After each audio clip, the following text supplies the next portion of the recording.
धन की आवश्यकता नहीं है, अगर लोभ है तो गुण की आवश्यकता नहीं है, अगर चुगलखोरी है तो पाप की कोई आवश्यकता नहीं है। इसलिए जितने वह शास्त्र हैं, पुराण हैं, ये मनुष्य के लिए है, पढ़ने के लिए है। लेकिन रामचरितमानस को हमने पढ़ा, लेकिन पढ़कर के अपना मन राम जैसा नहीं बना, रावण जैसा बन गया। तो ऐसे समझो जैसे कि किसी गटर में हम सेंट छिड़क रहे हैं, मन बदल जाना चाहिए। राम जी के अंदर क्या गुण थे कि प्रातः काल उठे रघुनाथ, मात पिता गुरु नाम भैया। जिस संतान के ऊपर बड़े बूढ़ों का आशीर्वाद होता है, माँ बाप का आशीर्वाद होता है, चाचा चाचियों का आशीर्वाद होता है, और वो व्यक्ति कितना भी धन कमाए, कितना भी अरबपति क्यों न हो जाए, लेकिन जिसके ऊपर बड़े बूढ़ों का आशीर्वाद नहीं, वो भले ही जीवन में सुख के जीवन निकाल सकता है, आनंद का जीवन निकाल सकता है, लेकिन अंत काल में वो बर्बाद ही होता है। सुखदेव ज्ञानी है, लेकिन फिर भी पिता को प्रणाम कर रहे हैं, नमन किया,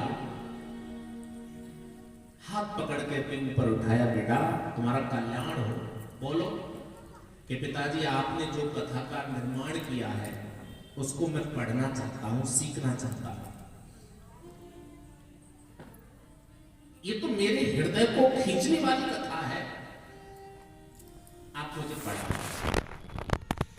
व्यास जी ने कहा कि बेटा मैं वृद्ध हो गया, वाणी से बोला नहीं जाता, अगर तुझे पढ़ना है, सीखना है, तो आप जनक महाराज के पास में जाओ, वो इस कथा का सार तुम्हें सिखा देंगे।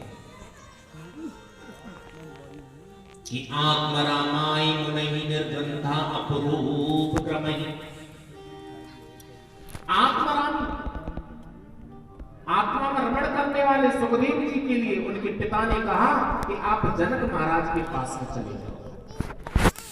चले गए, लेकिन जनक महाराज नहीं मिले।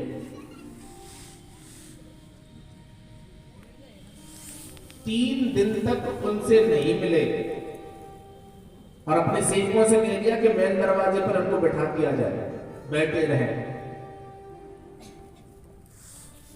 क्योंकि पहली परीक्षा है। और आजकल परीक्षा कुछ नहीं होती।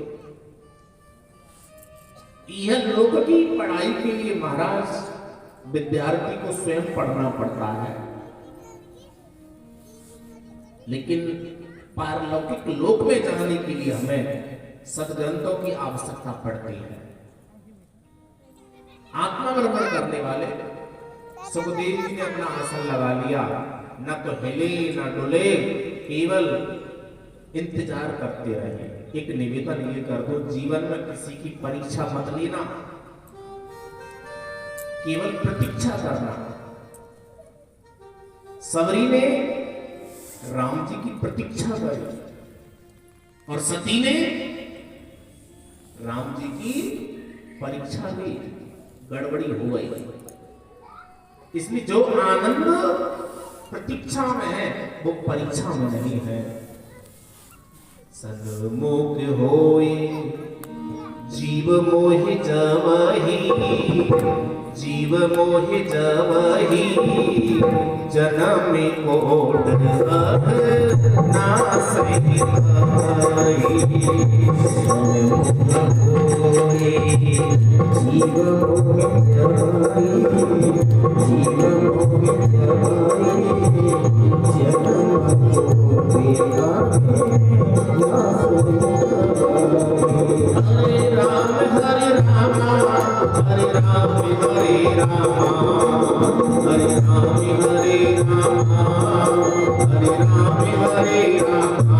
श्री राम जय राम, जय राम राम, जय राम राम,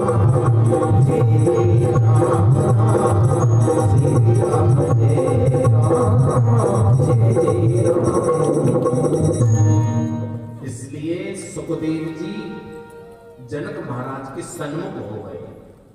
इसलिए भगवान भी कहते हैं कि जब जीव मेरी शरण में आता है तो मैं उसको अपनी शरणागति दे देता हूं। इसलिए ईश्वर की अटल प्रतिज्ञा है कि हे जीव तू मेरी शरण में आके तो देख, मैं तुझे अपनी शरण में न लूं, तू मेरे से कहना, तू मेरे से प्रेम करके तो देख। अगर सारी दुनिया तेरे से प्रेम न करे तो तू मेरे से कहना। इसलिए जनक महाराज का मिलन हुआ